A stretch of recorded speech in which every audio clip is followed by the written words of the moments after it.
arsitek. Yang pertama, riwayat pendidikan. Mungkin bisa dijelaskan? Nih. Dari mana? Dari SD? Ya mungkin bisa dari SD. Dari SD. Ya, jadi riwayat saya pertama kali kerja di Arte Arsitek tahun 2007 setelah lulus.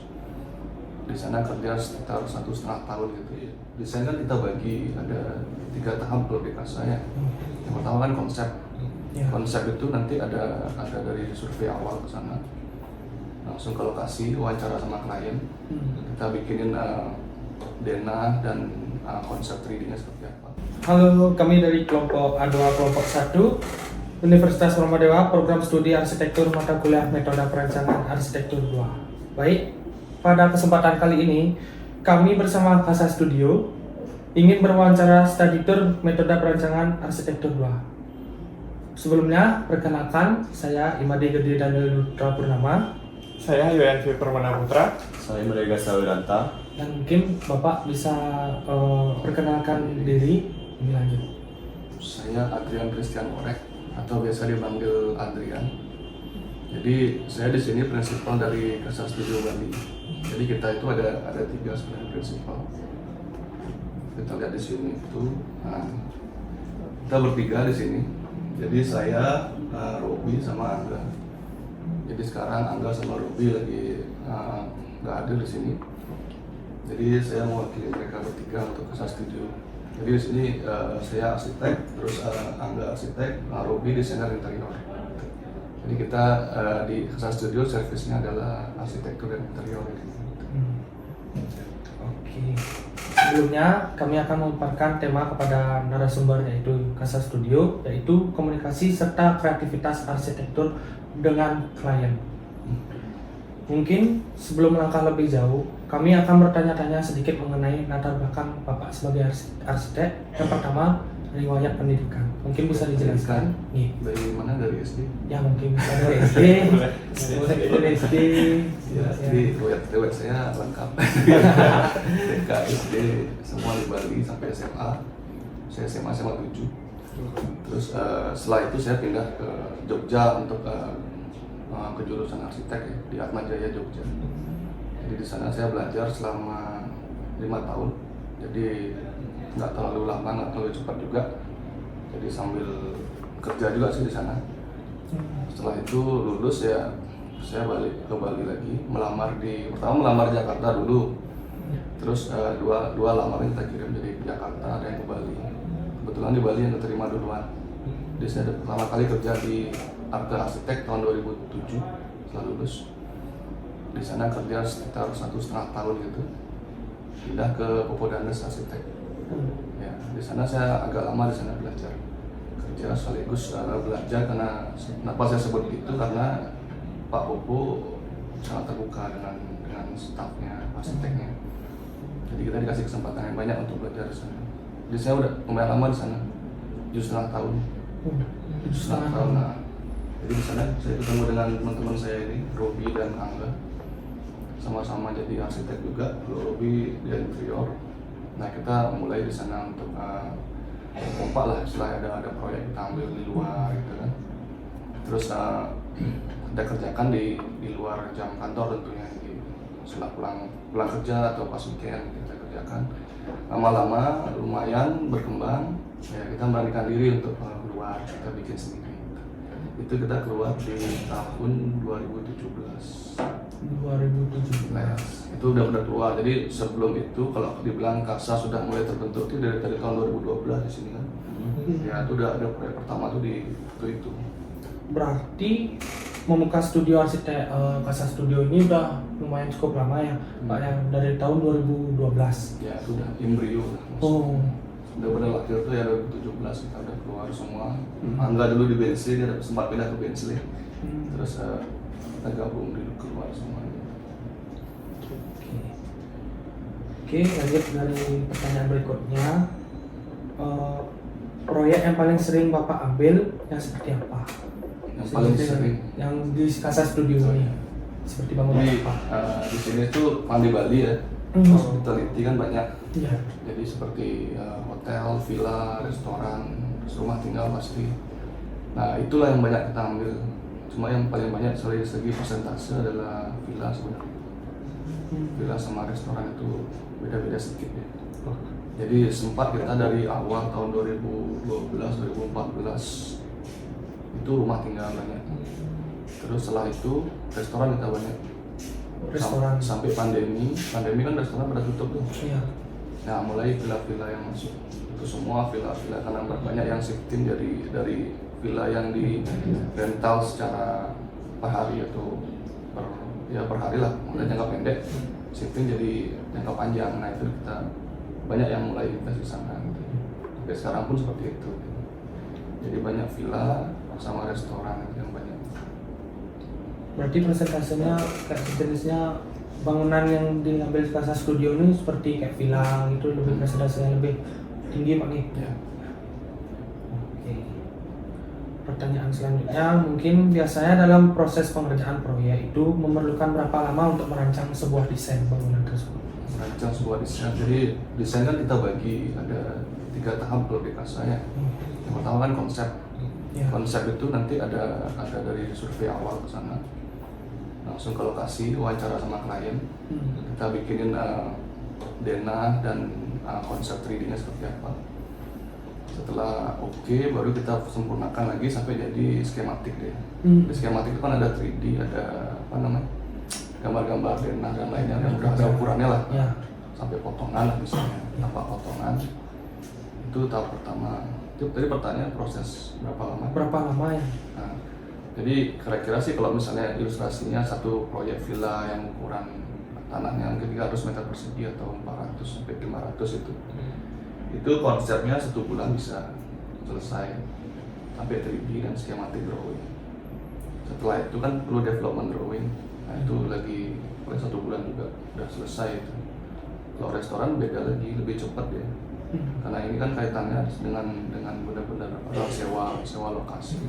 Kadang-kadang kalau di mall itu kita cuma dikasih kesempatan desain cuma 1 bulan harus selesai semua. Dan itu bisa kita kejar sebenarnya. Mungkin terlalu cepat juga ya Pak? Terlalu cepat tapi itu requirement dari kebanyakan dari orang-orang bisnis juga gitu. Iya. Karena 1 bulan sewa udah dihitung expense sama dia, Iya. kerugiannya dia berapa gitu kan. Nah kita kalau bisa menyelesaikan cepat itu harusnya akan sangat dicari sama orang gitu. Kita push di sana supaya bisa memenuhi keinginan klien sebenarnya. Entah caranya untuk itu ya ada banyak nanti. Ada beberapa cara mungkin. Ya yang mau nambah tenaga atau gimana gitu kan Iya. bisa. Yang penting tahu keinginan kliennya gimana. Oke. Pertanyaan selanjutnya, bolehkah dipaparkan beberapa contoh desain yang menurut Bapak sendiri berhasil? Berhasil. Ya. Kalau hitungannya berhasil itu dapat award ya yang 3 ini. Dari Dua yang dapat. Tapi kemarin ada 3 yang masuk nominasi, jadi kita skip dulu.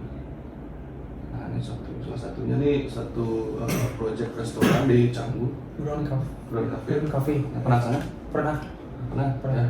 Nah tidak jalan-jalan ke sana nanti tahu lah, lumayan baru dekat shortcut ya. Ini kita pasti kemarin itu dapat awardnya untuk yang kategori restoran. Jadi saingannya itu Cafe Del Mar sama ini yang di Canggu, yang di Nusa Dua itu ada satu restoran di Opia ya. Opia di wedding venue gitu. Buatannya GKH. Jadi ya, kita tiba-tiba dapat ini ya, surprise banget sih. Nggak bisa dipilih. Next aja. Kayak ini masih di ground, jadi dia ada beberapa feature yang unik sih di fasadnya gitu. Jadi di sini di sebelah kiri itu ada gang, ada bisa masuk motor.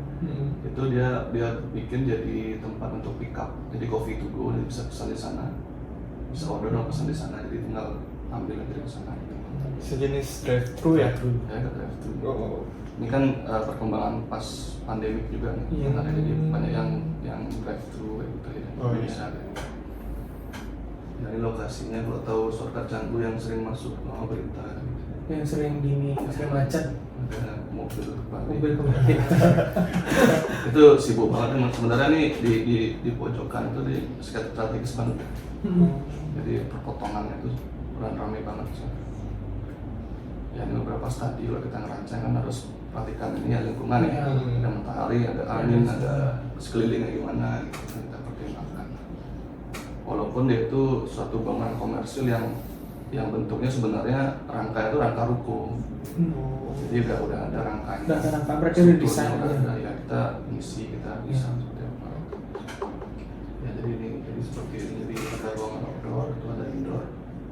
Coffee-nya di belakang, coffee bar-nya. Nah ini kita ada feeling untuk outdoor itu semua. Nyambung di meja. Terus di dalam pun ada tanaman. Dapurnya di atas, ini potongannya kalau misalnya dilihat. Ada kitchen di atas, di bawah untuk full untuk ini dia, untuk tamu sama kitchen. Ada bar, coffee bar. Beberapa potongan sih. Ya ini gambarnya.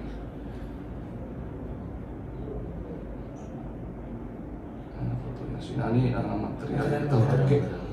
Jadi kita senangnya banyak ini ya, banyak material yang natural, warna-warna natural. Kalau misalnya rotan ya kayak rotan ya warnanya asli, nggak usah dicat atau diapain. Kayu juga kayunya warna-warna jati, warna asli. Semen polis. Terus di sini kita ada influence dari logonya perusahaan itu sendiri. Jadi hijau ya, ground itu kan warna hijau ya. Nah itu kita masukin juga di DNA desainnya dia nanti. Nah hasil-hasilnya kayak gini sih. Nah ini foto jadinya. Jadi di tengah itu ada pohon pandan laut namanya. Jadi dia tumbuhnya lumayan besar. Cocok karena dia masih di Canggu, kan masih daerah dekat laut pantai gitu. Ya ini ada lampu-lampunya, atraksinya. Jadi kalau desain area komersil sih tuntutannya banyak yang bisa difoto dengan bagus sebenarnya. Karena media sosial sekarang kan kenceng banget. Ya, Sejenisnya kayak lingkungan restoran di Canggu kan kayak seperti itu ya. Ya Canggu jadi playgroundnya desainer gitu. Jadi kan kalian kalau misalnya pengen tahu update ya main-main di sana gitu. Ya. Belajar itu. Banyak lihat, banyak belajar. Karena dia terus berubah di sana. Sebulan nggak kesini tiba-tiba ada yang baru lagi gitu loh. Masanya dia macet sih. Lo aksesnya kecil. Males susah. Ini area outdoornya. Ya dari macetnya Canggu kalau kesini jadi adem lah ya. Lega. Refreshing lah dalam artian. Foto jadinya. Ini video. Ternyata itu bukan video gitu. Video udah Oke lanjut. Ini rumah tinggal sederhana. Yang di setnya itu cuma 100 meter persegi. Satu arah. Iya, betul. Ini rumah. Ini juga dapat di kategori rumah kecil. Dapat award juga. Jadi bagaimana kita ngolah di area yang sempit itu jadi sesuai dengan standar kehidupan manusia lah.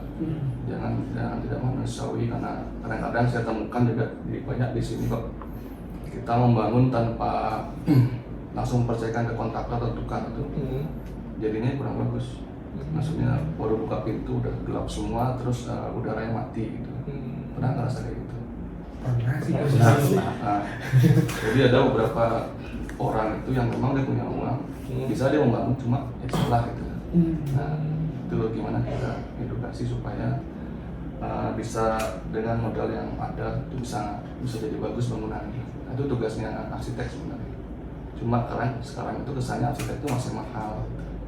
Nah gimana kita harus ada sesuatu yang bisa kita kerjakan dengan itu, mungkin nanti ya. Itu beda lagi sih. Nah ini lokasi di Wadang Sambian.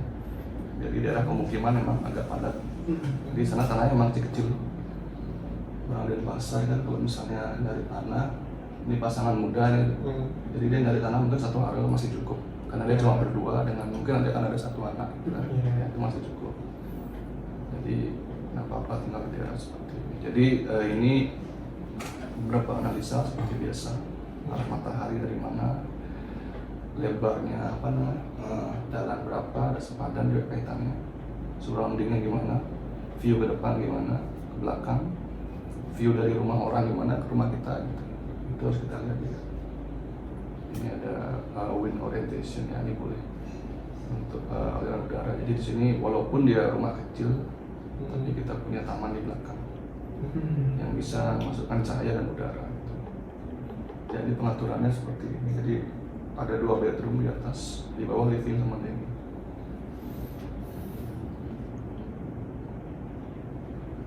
Tampak bangunan. Nah, ini agak beda sedikit ya dari ini ciri khasnya apa namanya Casa sebenarnya. Jadi kita kan desainnya apa namanya modern gitu ya, karena tergolong masih muda lah. Jadi modern, ada sedikit garis-garis yang simpel itu, tapi ada twist dari materialnya, entah itu material lokal atau apa namanya yang ke di belakang kita ini ada kayak susunan yang baru kayak gitu. Itu di sana kita twistnya, ada keunikannya. Ini potongannya, dan seperti biasa ada material pemilihan materialnya. ya kita suka yang natural semua. Ya apa adanya. Random gitu lah. Nah ini jadinya kayak gini. Jadi di atapnya kita turunkan karena nggak mau ada privacy sebenarnya. Tapi tetap kita butuh jendela, karena di belakang ada jendela. Jadi udah berapa angle. Untuk di atapnya itu ada permasalahan nggak untuk pas dirancang itu Pak? Dari segi apanya? Dari atapnya kan kemiringannya itu agak miring banget tuh. Ini miring banget, kita pilih material yang sesuai untuk atapnya yang miringnya ekstrim. Jadi ini pakai bitumen. Kalau bitumen kan dipaku di triplek itu diam dia. Jadi kalau mau kemiringan seberapa pun bisa. Kalau genteng nggak rekomend seperti ini. Kalau jatuh ya. Walaupun ada cara untuk masang genteng itu supaya atapnya miring itu bisa. Tapi lebih estetika ya, Estetika. itu kata bitumen. Ya ini looksnya minimalis, modern itu maksudnya. Ya ini kan bisa dilihat. Dari segi plafonnya juga unik ya. Plafon itu pakai tikar itu. Tikar biasa sebenarnya. Terlalu mahal ya. Nah ini tangga-tangga anak muda lah yang punya. Nah kan tadi Bapak liatin tangannya tuh ada tangannya. Bapak pernah kepikiran nggak sih seandainya nih mereka udah punya anak kecil gitu untuk minimalisir lah kecelakaannya tuh bagaimana respon Pak sebagai arsitek? Ya ini sebenarnya harus ada ini. Harus ada railing nanti. Ada anak Pegangan seperti bisa itu. ditambahin. Sementara sih belum punya anak.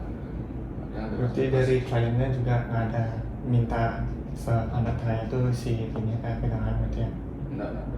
Dia senang dia lukisnya gini, cuma nanti ya kita harus edukasi juga, kita ingatin ada unsur safety-nya, dia harus tambahin nanti tangganya, misalnya ada anak kecil atau gimana, bisa.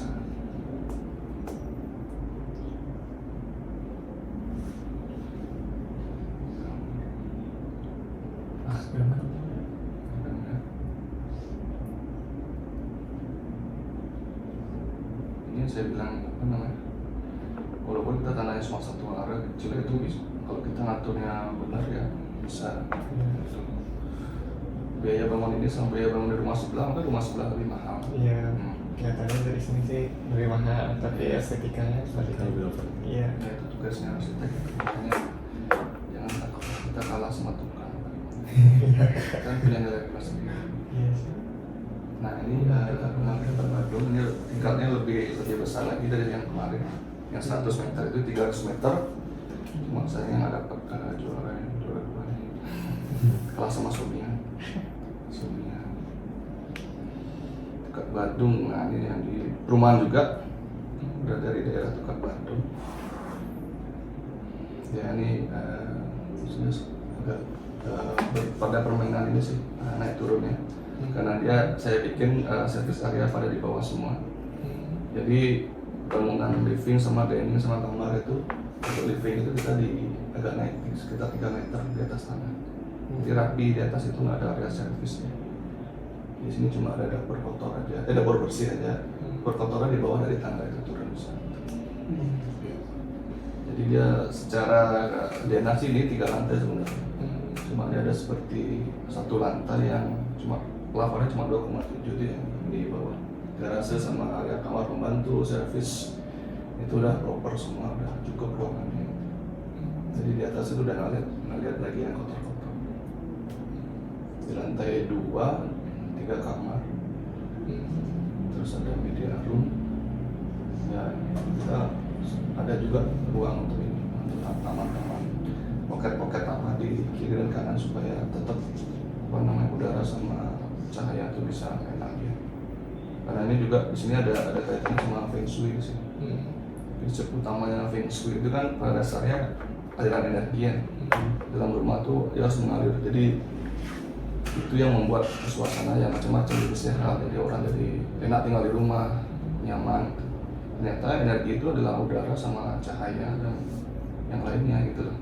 Jadi kalau udah udara mengalir, cahaya enak gitu, itu udah bagus nih. Maksudnya secara feng shui juga udah pasti bagus.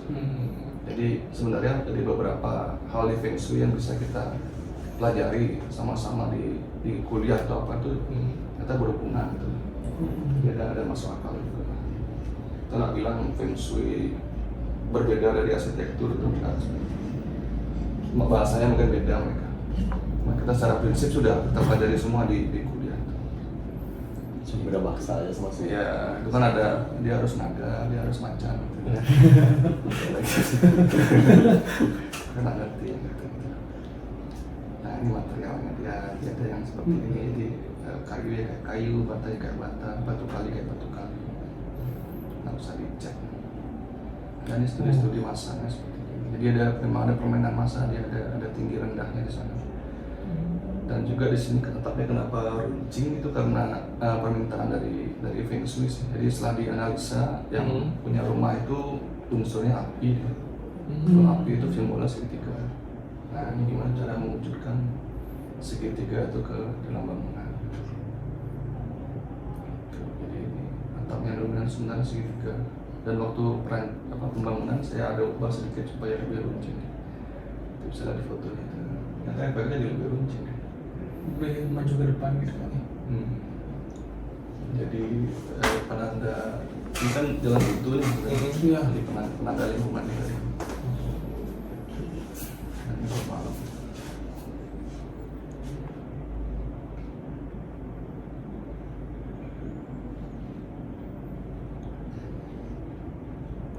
Dan tetap ada ciri khas kita di bukaan yang besar-besar semua. Jadi enak. Oh ini kayak masa gini apa masa cahaya? View juga enak. Kita mana itu? Nah ini view dari lantai 2.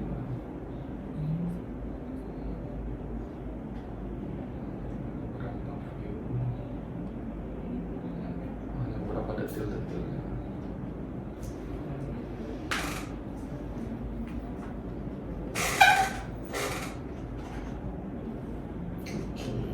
Oke, mungkin itu yang beberapa proyek kita ya.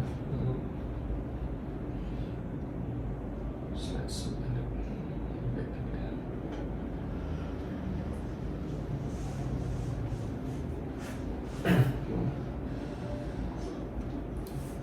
Ada lagi? Pertanyaan selanjutnya, mungkin apakah latar belakang berpengaruh dalam proses perancangan? Tambahkan sedang. Latar belakang dalam Masing-masing. beberapa- desainernya. ya. Oh, ya pasti ada. Dimana kita tumbuh, dimana kita dari kecil gitu kan. Apa yang kita lihat selama ini itu pengaruh banget untuk ini. Secara psikologis bawah sadar kita.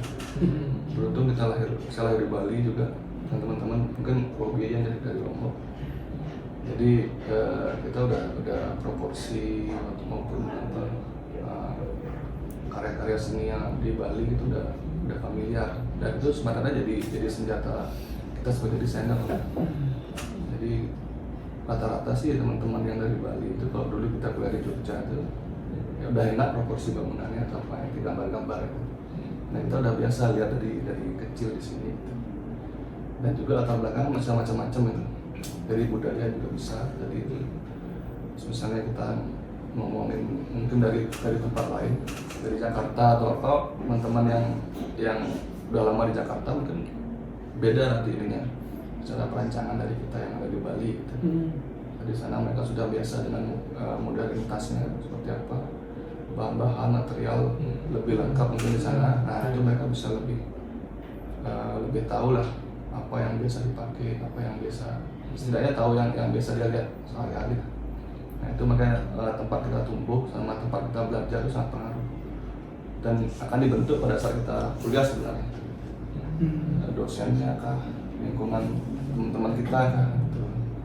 Dulu kan saya sama teman saya dulu yang SAL itu sih lihat itu, kita saling lihat di kamar sebelah itu dia lagi bikin apa kayak bagus ya. Macam-macam sebenarnya ya, kalau dibilang pengaruh pasti sangat berpengaruh. Nah, kita kan kaitannya sama desain kan emosional juga, ada kaitan emosionalnya. Dan juga saya bilang tadi kan kalau tercampur saya lihat ini, nah itu juga pengaruh juga dengan pengalaman kita banyak melihat, semakin banyak kita punya library desain di otak kita, lebih cepat kita desain, lebih gampang kita ngomong dari segi desain kepada klien. Gak pernah kesini belum, biasanya klien kan yang orang-orang yang punya duit itu kan dia udah kemana-mana, kita bisa nyambung, kita bisa kasih contoh misalnya hotel ini ada yang seperti ini, dia lebih ngerti gitu lah. Karena biasanya dia udah lihat yang udah jadi. Kalau lihat 3D kadang-kadang juga ada kata yang beda, ada yang nggak tahu baca 3D nggak bisa gitu. Jadi ya penting untuk terus nambah pengalaman, nambah pengetahuan kita, karena semakin update ya semakin dicari kan nanti. ya. Pertanyaan selanjutnya, apakah peran legislator atau dalam arti peraturan dalam proses perancangan bangunan, kenapa perlu adanya? Menurut Bapak? Harus perlu itu. Kalau tanpa legislator akan sembarangan, tambah hancur semua bangunannya di sini kan. Kita sudah punya yang sekarang ada BBG namanya. Dulu kan di IMB, sekarang berubah jadi BBG. Itu sebenarnya maksudnya baik untuk mengatur bangunan seperti apa standarnya gitu kan. Dan kita juga sudah sebagai arsitek sudah ada sertifikasi sekarang kan. Jadi melalui IAI kita harus ada tesnya lah bagaimana untuk jadi arsitek yang bisa praktek. Nah itu semua legislator semua itu sebenarnya. Jadi harus ada yang mengecek standar bangunan itu, karena kita kaitannya juga dengan keamanan manusia di dalamnya gitu kan. Kalau kita salah sedikit dengan menempatkan mungkin nggak ada atau tangganya ketinggian, atau misalnya kalau kita nempatin bangunan tinggi nih, kita nempatin tangganya jauh, seperti di sini orangnya mau ke sana harus melewati mungkin lorong yang panjang atau gimana, kita susah, ya itu bisa menimbulkan korban jiwa kan. Nah, ada harus beberapa itu fungsi legislator sebenarnya menstandarkan bangunan dari segi keselamatan, dari segi kekuatan tadi. Terus dari budaya juga pasti ada, karena kita di Bali. Benar-benar kan harus pakai ikut teduh atau gimana.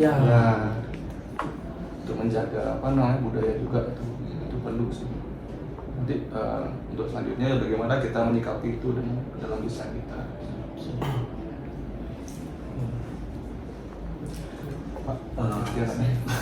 Gantian.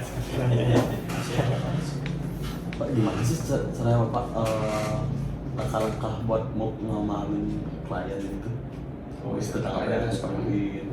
Ya dari saya kayak minta ini, minta itu. Kadang-kadang kan ada klien yang rewel gitu. Macam-macam sih klien itu. Jadi sebenarnya yang harus banyak diajarkan tuh yang itu bagaimana cara psikologi klien. Saya nggak tahu secara teori juga. Saya juga tuh dari pengalaman ini. Karena dulu ya bermodal ketemu berbagai macam klien lah selama ini gitu. Jadi emang ada klien yang memang dia udah tahu dia mau bikin apa, sama ada yang dia menyerahkan ke kita, terserah kamu mau bikin apa gitu ada. Ada juga yang rewel selain tadi itu, jadi selalu nggak puas. Kok ini jelek ya? Tadi kan padahal udah kena tangan itu ada. Karena kadang-kadang mereka tuh nggak, seperti saya bilang tadi, nggak ada yang bisa membayangkan sebenarnya bangunannya seperti apa nanti. Jadi ada beberapa yang memang baru pertama kali hire arsitek ya biasanya seperti itu. Ya dikasih 3D itu belum bisa membayangkan sebenarnya. Dia bisa bagus nih, keren, ada warna, ada ini, bentuknya udah kelihatan. Menurut kita kan udah cukup tuh. Tapi setelah di lapangan beda lagi dia. Kan 3D sama karena dia ruangan. merasakan ruangannya itu secara person kan beda. Iya. Iya. Jadi dia kira ada yang terlalu tinggi, ada yang terlalu sempit. Nah, itu yang harus kita banyak-banyak bersabar gitu ya. Walaupun cara standar itu udah penuhi semua, udah benar. Cuma klien kadang pengalamannya dia hidup mungkin dari kecil rumahnya yang besar-besar semua. Dia bikin rumah ya harus segitu juga skalanya gitu loh. Kalau yang biasa tinggal di rumah kecil, terus dia dikasih dengan skala yang segini mungkin kebesaran gitu kan ada. Jadi emang harus banyak apa namanya wawancaranya itu diintenskan semua klien itu. Jadi kita kan kadang pakai WA biasanya tuh. Ya udah kita tanya aja. Jadi saya tanya dulu ini apa namanya kebutuhan ruang, yang basic-basic apa. Terus kalau udah mau bikin rumah, tanyain biasanya ngapainnya sih di rumah gitu. Flow-nya dia ngapainnya sih di rumah. Dari pulang kerja atau pulang kantor, ngapain dulu. Atau misalnya ada hobi, kan udah tahu kan dari dia itu. Iya. Misalnya dia mau kalau bapak-bapak ya pulang kerja nonton TV atau dia punya hobi lain. Nah, kalau ibu-ibu ya pulang kerja atau dia mau masak atau memang nggak kerja dan di rumah aja ngapain aja. Nah, itu banyak sih kita harus wawancara sama klien. Terus pendekatan itu harus benar-benar ini ya harus benar-benar tahu. Jadi klien itu biasanya nyaman dengan apa namanya dengan kita kalau kita enak juga pembawaannya itu attitude-nya bagus. Jadi dia lebih terbuka sama kita. Misalnya dalam proses 1 bulan perancangan itu ada nggak sih meeting itu sama klien gitu? Misalnya seminggu? Ya, cara biasanya kalau dari kita itu denah itu misalnya seminggu terjadi kita kasih konsep denahnya seperti apa supaya nggak terlalu jauh dulu. Jadi kita harus fixkan dulu di denahnya seperti apa. Setelah itu baru lihat 3D macam-macam. Kita juga info ke klien seperti itu. Jangan ujuk-ujuk minta 3D nggak bisa. Kita harus bikin Ada tahapan-tahapannya. Kita harus edukasi juga. Denah dulu baru bisa 3D. Denah di apa namanya di-approve dulu. Baru kita bicara 3D gitu. Karena kalau dari kita di Kasa ini kan kita nggak tahu bentuk bangunan seperti apa setelah denah jadi. Sebelum denah jadi gitu. Denah jadi dulu baru kita naikkan dari 3D itu. Baru gini bentuk bangunanmu. Cuma kalau dia mau minta kira-kira konsep itu ya bisa kita cariin dari referensi. Sekarang kan pada nyari di Pinterest tuh. Iya. Gitu tuh. Atau tanyain juga dia pengennya yang kayak gimana sih? Kan biasa tuh klien kan nggak dari IG atau apa itu. Iya. Kirim-kirimnya ke kita apa gitu kan. Kita Sebuah ngolah. referensi lah. Karena menurut saya sih tampak itu yang perwujudan dari fungsi tadi. Jadi denahnya kenapa saya paksa denah duluan jadi? Ya karena itu karena fungsi. Karena itu yang kita pakai sehari-hari. Masalah tampak itu style sebenarnya. Orang tuh bebas dia mau ekspresikan kayak gimana, ya penting fungsinya benar dulu. Nah, kayak kok mau tampak yang kayak gimana pun saya ya silakan aja nanti kita atur seperti apa supaya bagus itu lah. Dia mau klasik kayak dia mau Mediterranean atau apa, kita nggak fokuskan ke satu sisi. Karena itu kan klien juga yang pengen. Cuma fungsi ya harus standar, harus benar terus. Tuh, jadi mungkin ada yang bentuk form follow function atau function follow form. Kan ada tuh pernah diajarin.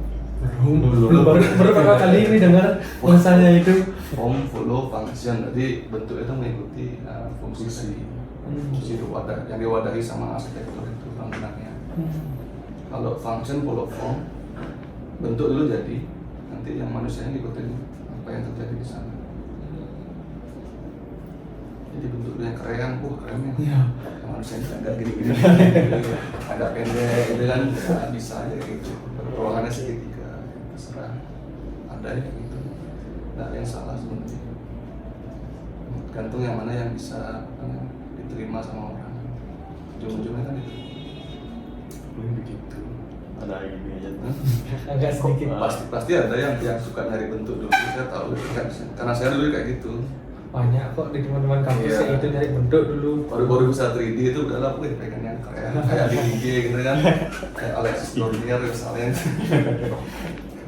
Tapi ternyata dia nggak bisa ditinggalin ya, percuma sebenarnya. Itu saya berubah waktu di Popo, diajarin sama dia. Jadi fungsinya benar semuanya, flow-nya enak di ruangan ya udah. mau ngapain ya bebas, mau tambah kayak gimana bebas. Gimana sih Bapak mastiin si klien benar-benar paham kalau sama ini tentang biaya, jadwal, tahapan proyeknya? Ya benar-benar paham, kita tetap ya tahap tadi harus selesai dulu dari DNA tanpa 3D. Setelah itu baru bikin apa namanya. Nah kadang ada yang minta untuk RAB gitu. Arsitek itu boleh ngasih sampai RAB tapi dia ada kuantitinya aja. Ada kuantiti itu volume bangunan, batanya berapa, temboknya berapa, materialnya, tapi harganya kayak nggak usah gitu kan, karena kita bukan pemborong sebenarnya. Jadi itu bisa dipakai untuk kontraktor yang ditandai untuk isi, untuk apa tadi, mengedukasi, biar paham gitu. Biar nggak kedepannya kayak pas bangunannya udah dibangun baru komplain ya. Tadi itu udah sejelas-jelasnya ya. Dari 3D pun harusnya itu udah jelas, ada walkthrough, mungkin kalau dia mau apa namanya diputar bisa, pakai maket pun juga ada gitu kan. Tapi tetap aja mungkin ada yang beberapa yang miss di lapangan. Nah itu kenapa kita harus dampingi terus sampai selesai. Karena arsitek itu tugasnya sampai bangunan jadi sebenarnya. Bahkan setelah bangunan jadi lagi standarnya 10 tahun harus tanggung jawab sama itu gitu. Jadi kalau ada kerusakan ya kita harus advice aja, nggak usah kamu yang benerin, advice aja. Nah itu kita dampingi, jadi dia apa yang dia mungkin kurang berkenan atau misalnya beda sama yang dia bayangkan, itu kita sarankan gimana baiknya apa namanya bangunannya, atau bagaimana kita komunikasikan sama kontraktor supaya misalnya nih dia pengennya lain, jadi gimana kita sesuaikan dengan apa yang ada itu. Ya, kita harus full itu servisnya sampai pengawasan sampai selesai. Karena akan berbahaya kalau misalnya ada kontraktor misalnya atau tukang yang nggak kompeten diminta untuk mengubah sesuatu yang kita desain, karena akan berbeda jadi. Nah, mereka kan belum belajar tentang desain sebenarnya. Takutnya selek sama tukang. Nah itu juga di proyek sebenarnya kita harus datang, kita harus menunjukkan juga kalau kita itu yang pegang keputusan. Ya. Karena arsitek itu memang dia yang leadernya di proyek. Nah ada yang lainnya itu jangan sampai dipengaruhi sama tukang supaya merubah desain atau gimana. Harus kita, kalau misalnya dia nggak mau ya kita keluar. Kadang harus berani gitu. Ya, kadang banyak kasus seperti itu Pak ya. Dia harus establishnya. Karena kalau misalnya tukang kan agak galak-galakan apa gimana, kita galakin juga itu. Kita lapangan. Itu di pertama kita gituin dulu. Jadi supaya aku tahu dari ini yang pegang kendali bagaimana. Ya tuh masalah psikologisnya sih, nanti lama-lama sih tahu kalau udah sering di proyek. Nah sih karena bapaknya gini ya buat rumah itu kan tukangnya itu sebenarnya lebih galak tuh kan. Akhirnya bapak ikut galak gitu. Ya itu harus sama. Pak, gimana sih Bapak menemukan solusi kreatif yang memenuhi kebutuhan klien sambil tetap ngasilin desain yang unik dan menarik gitu? Ya desain yang tetap menarik, tugas kita sebenarnya. Jadi kebutuhan klien, yang dia maunya apa, ya kita buatin sesuai dengan standar ya, ilmu kita ya. Nah yang sisi yang artnya itu yang di situ nanti. Di bagaimana cara menemukan hal yang menarik itu bisa datang dari inspirasi dari klien sendiri sebenarnya. Kita ngobrol sama dia, dapat inspirasi dari dia, ternyata ada ide yang seperti itu. Bisa dengan kita perbanyak library tadi, kita jalan-jalan, kita melihat itu bisa juga. Kan kadang banyak sekali sebenarnya informasi ya dari media sosial itu udah di mana-mana udah masif sekali. Sebenarnya gampang kita cari informasi. Sebenarnya jangan takut untuk meniru sedikit, karena emang ada yang baru di bawah langit itu katanya. Kita harus modifikasi supaya jangan benar-benar menjiplak. Itu aja sih. Karena ada kemarin di kasus di Instagram itu kan ada yang menjiplak. Iya, ini canggul. Itu tuh benar-benar sama sebenarnya. Mirip banget. Ya, nggak boleh gitu dari segi moral. Tapi kalau dari segi itu atau apa sih nggak bisa, kurang kuat. dari segi moral sih kita tahu mana yang baik mana yang buruk. Itu benar-benar kelihatannya mirip banget dari segi fasadnya, dari segi bentuk bangunannya, itu benar-benar kayak di Ubud rasa Canggu gitu, Canggu rasa Ubud. Ada promosi gitu sih nggak di IG. Iya di Instagram kok gini tadi gitu. Parah ini. Pak, apakah ada strategi atau teknik yang Bapak gunakan untuk menguji atau mengembangkan ide kreatif dalam perencanaan arsitektur itu? Menguji. Jadi segitu. Kayak misalnya kalau kayak ini gimana ya media yang Bapak nyalurin kayak gitu kayak tes gitu. Oh, tes. Kan ada ya finishing baru. Kalau yang pengaturan apa namanya kayak detail-detail sebenarnya kita coba yang bisa kita coba di skala 1/1 kita praktekkan kayak pengaturan batu ini bisa sih gampang. Terus misalnya penyelesaian sudut-sudut kayak list plan atau pertemuan antar batu sama lantai itu bisa kita coba sebenarnya di skala 1/1. Kita coba sendiri dengan cara membandingkan material board di luar. Nanti lihat di ruangan saya itu ada material itu bisa kita kombinasikan cocok nggak gitu. Itu sebenarnya di sana sih selain dengan 3D juga ya, 3D kan sangat membantu tuh. Dengan 3D kita bisa tahu punya apa namanya problem yang mungkin ada nanti di lapangan, terutama kaitannya sama sambungan antar beton dengan atap, terutama atapnya supaya kadang-kadang kita di sini tuh musuh paling bahaya itu dari bangunan tuh air sebenarnya di daerah tropis. Hujan terus airnya nggak tahu lari kemana, jatuhnya kemana ya. Kalau dia di atas di atap ya lama-lama ya jadi bocor ya walaupun udah di waterproofing macam-macam ya pasti bocor gitu kan. Nah itu bisa kita pelajari ya dengan ilmu kita di 3D juga dengan gambar-gambar kita sebenarnya banyak sebenarnya alatnya untuk itu. Kalau misalnya interior ngomongnya ya kita bisa bikin sebenarnya mock-up dari furniture itu. Kita bisa pesan satu, kalau misalnya kita mau desain sendiri ya bisa bikin dulu satu, kita pesan di tukang. Oke ya udah lanjut produksi. Jadi banyak kerjasama sama orang lain dengan tukang kayu, tukang besi, tukang las gitu kan. Ya, apa-apa. Dengan pengalaman di proyek kan ketemu orang-orang kayak gitu. Yang bisa kita ada kerjasama. Oke. Selanjutnya di Casya Studio ini pasti kan tentunya ada konflik terhadap klien gitu. Di konflik itu gimana sih cara menyelesaikannya menurut biasanya bagaimana sih terhadap Casya Studio ini ke klien? Menanggapi sebuah klien seperti itu gimana sih? Ada yang sangat bikin kita kesel itu lah. Sisi curhat. Sampai kita suruh bikin apa namanya 3D semua ruangan sampai di gudang-gudangnya itu ada. Ya caranya sebenarnya kita harus banyak sabar. Itu aja kuncinya sebenarnya. Apa lagi? Jangan sampai kita bikin konflik yang apa namanya jalan sama klien kayak mengumpat atau yang keras itu jangan. Usahakan kita jadi pihak yang memang membawa solusi lah. Jadi kalau misalnya kita salah pun dan dimarahin, ya kita terima dulu, kita carikan solusi kayak gimana. Berarti di Casya Studio ini diolah dulu masalah-masalahnya, habis itu diserahkan ke klien lagi. Ya jadi kita tetap harus orientasinya kita kerja untuk dia, kita harus cari solusi yang terbaik untuk dia gitu. Jadi misalnya walaupun itu apa namanya hal-hal buruk dari dia, dari kliennya, dan kita harus nanggapinnya dengan profesional lah, supaya jangan karena cepat sekali menyebar dari performa kita di lapangan itu, dari klien punya teman-teman ya akan ketahuan nanti gitu. Usahakan lebih elegan dan banyak sabar.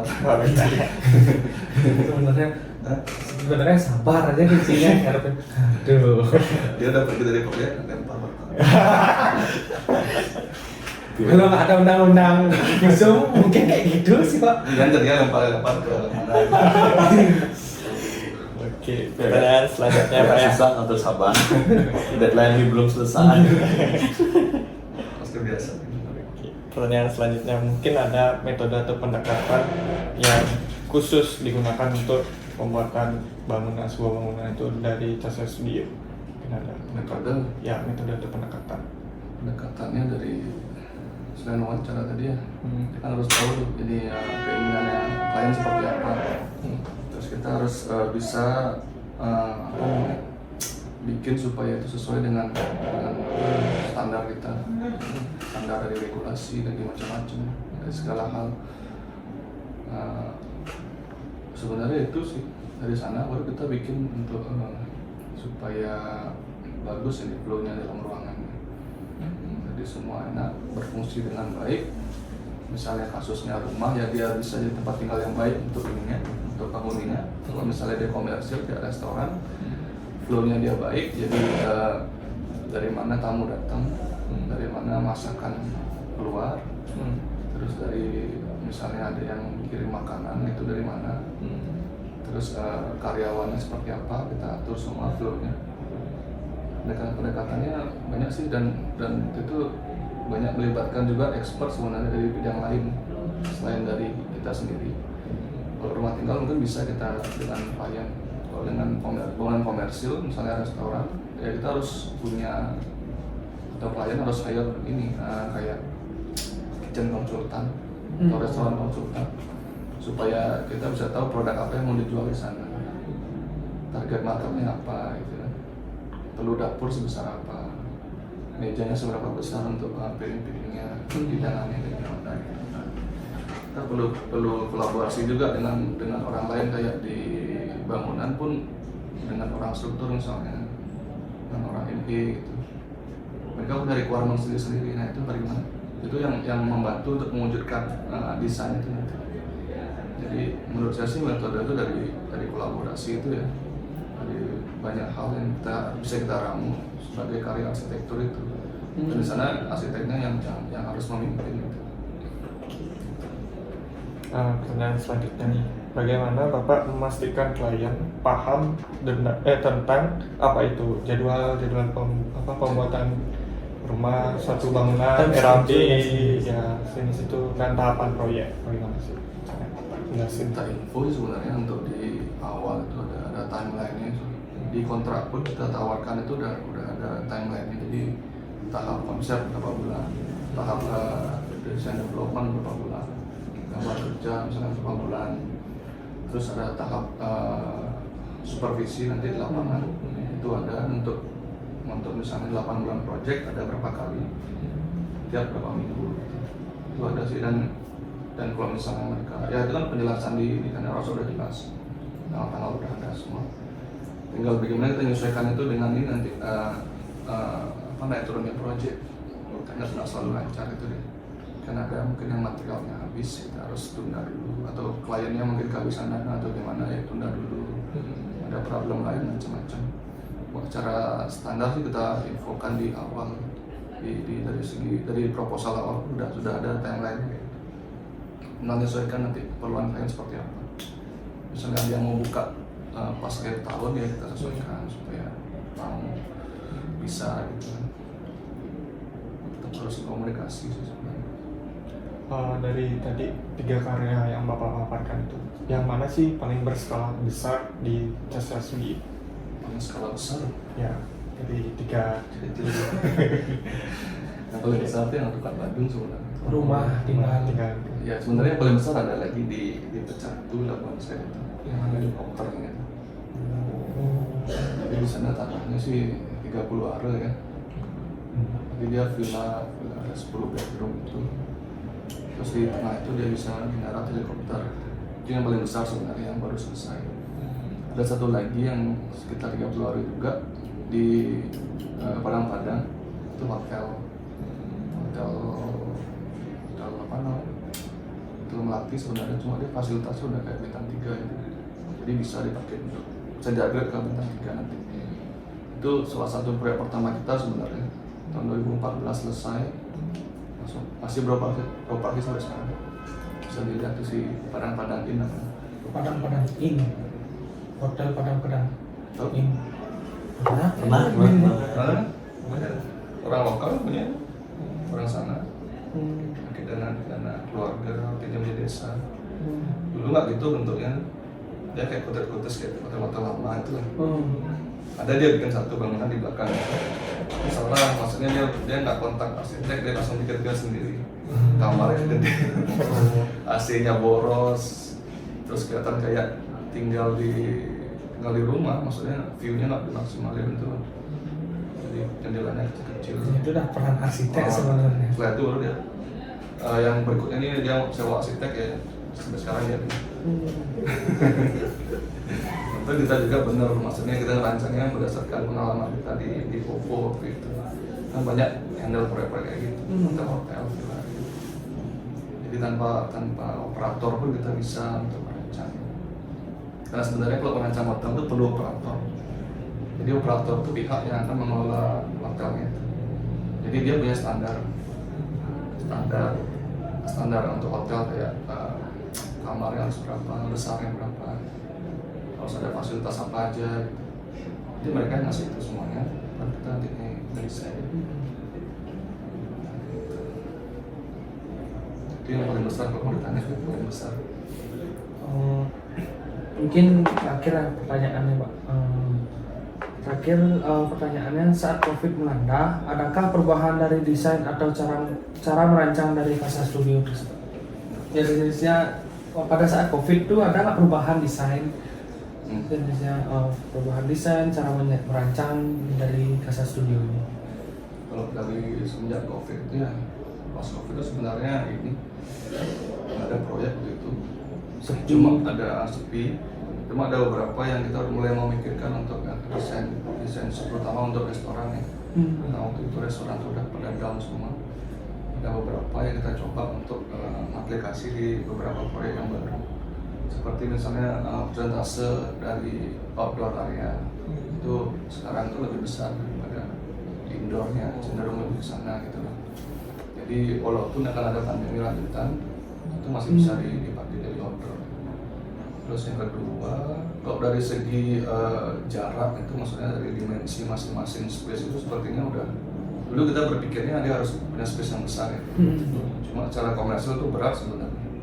Jadi dengan space yang cuma segitu kecil misalnya, ke restoran dapatnya cuma berapa porsi, kasihan dan nggak bisa jualan banyak. Nah itu sebenarnya sekarang pun udah balik lagi ke awal sebenarnya, udah nggak pakai yang standar pandemi lagi ya. Kita tetap kita manfaatin ruang yang ada. Cuma ya mungkin dari segi persentase itu tempat kita pikir juga untuk flow-nya misalnya karyawan, makanan itu supaya lebih steril. Jadi dari karyawan misalnya kan punya akses ke belakang dulu, dia ganti baju, dia mandi, itu setelah masuk dapur udah bersih semua. Nah itu yang kemarin kita perbaiki. Ada satu coffee shop yang untuk pandemi itu datang ke kita. Kita coba tawarkan yang kayak gitu, kayak kita. Jadi pemisahan antara kopi yang bisa pesan dari luar kayak drive-thru itu juga kita pikirkan supaya sedikit mungkin ada flow yang nggak perlu ke dalam ruangan. Jadi semua difokuskan di luar. Jadi yang mau cuma beli kopi aja ya di luar aja gitu. Gojek di luar aja, langsung keluar. Jadi yang masuk ke dalam, ada yang di outdoor, ada yang di indoor. Dan pemisahan area-area itu dia sama flow yang bisa kita maksimalkan. Kalau mau mendetail lagi sebenarnya kita berpikir dulu itu ke material juga. Ada beberapa material yang memang menyimpan virus. Ya udah lupa itu saya dulu pernah catat. Jadi ada cat yang bisa yang mencegah bakteri juga ada. Ada material kayak logam itu kan sebenarnya kayak kuningan atau apa itu bisa virus free sebenarnya. Kalau kayak gini kan banyak menyimpan kayak kayu atau apa tuh bisa lengket. Itu juga kita pelajari karena saking ada proyeknya kita bisa kesempatan untuk berpikir. Nah itu kita wujudkan di satu, ada dulu cuma bilang file karena nggak dipakai juga waktu itu nggak jadi proyeknya. Cuma sebab kita analisa sampai segitu. Jadi sebenarnya sih dari pandemi itu cara bekerja kita ada yang masih kita pakai sekarang itu ya paling untuk meeting atau Zoom itu masih kita pakai sampai sekarang. Jadi ada proyek di luar Zoom atau video call itu masih, cuma selebihnya sih udah balik lagi ke masa-masa sebelum pandemi sebenarnya. Kita lihat dari proyek-proyek saya yang di ini ya, yang komersil ya, kayak restoran itu. Oh ya, satu lagi yang pengaruh itu di desain villa tadi sebenarnya. Villa yang misalnya villa sewa untuk yang 1 hari 2 hari itu. Sekarang mereka mulai mendesain yang baru itu supaya bisa ditinggalin untuk jangka waktu lama, setahun atau 2 tahun itu. Jadi pengaruhnya akan ke luasan sama fasilitasnya. Kalau villa yang dulu kan untuk kayak hotel gitu, kita datang nginep 1 hari 2 hari pulang. Kalau sekarang dengan tempat tinggal kita perlu service area jadi untuk cuci baju, untuk jemur. Beda aja. Ya, jadi bertambah ininya perlu ruangan. Jadi sekarang kebanyakan seperti itu perbedaan. Jadi kalau misalnya mereka mau shifting ke yang long term sewa itu, ya mereka bisa dengan gampang. Kalau mau 1 hari 2 hari juga bisa juga. Yang lebih fleksibel ke sana. Jadi bisa jadi tempat tinggal untuk jangka waktu lama juga. Itu sih kalau dari villa. Kalau rumah rasanya sih mulai ngelihat itu tadi unsur-unsur kayak energi flow itu, cahaya, terus udara itu mereka udah orang-orang sudah pada mulai paham dan mau. Ada beberapa proyek renovasi yang pengen seperti itu. Jadi yang rumahnya gelap terus itu mau dibongkar, jadi yang ada jendela-jendelanya udah mulai mereka appreciate karena mereka tinggal lama ternyata di rumah dan mereka harus misalnya harus karantina ya rumahnya harus sehat kan. Ya. Akhirnya udah mulai sadar akan pentingnya kesehatan di rumah juga. Gitu. Mungkin sekian saja obrolan kita hari ini. Mohon maaf kalau ada salah kata. Untuk Bapak, terima kasih sekali lagi sudah meluangkan waktunya. Semoga kita bertemu kembali dengan waktu. Oke, terima kasih Pak ya. Terima kasih banyak Pak. Udah. Nggak ada.